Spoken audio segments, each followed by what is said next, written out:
Cette capsule montre le fonctionnement d'une pompe volumétrique à piston. Les particules d'huile sont ici représentées par deux petits points jaunes que l'on peut suivre pendant le cycle de pompage. Premièrement, le piston est entraîné au moyen d'une excentrique et d'une bielle.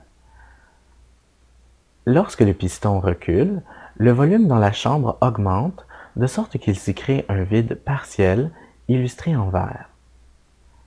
Ce vide est aussitôt comblé par de l'huile provenant du réservoir, ce qui soulève le clapet ou la bille d'en bas.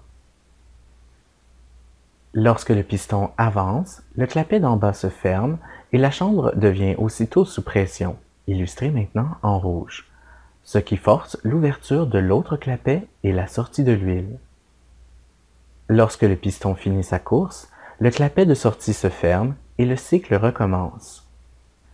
Bien entendu, le débit d'huile ainsi obtenu est intermittent, comme le montre le graphique. La suite illustre la caractéristique fondamentale des pompes volumétriques.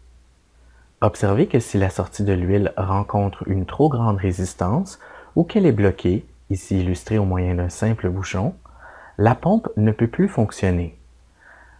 Non seulement elle ne produit plus de débit, mais son mouvement est aussitôt bloqué.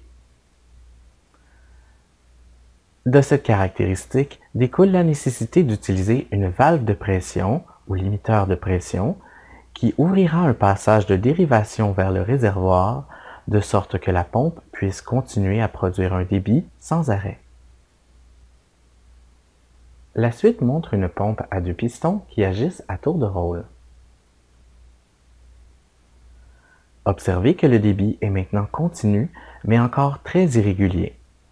En fait, ces pompes comportent généralement entre 7 et 12 pistons, de manière à obtenir un débit suffisamment régulier, comme l'illustre le graphique.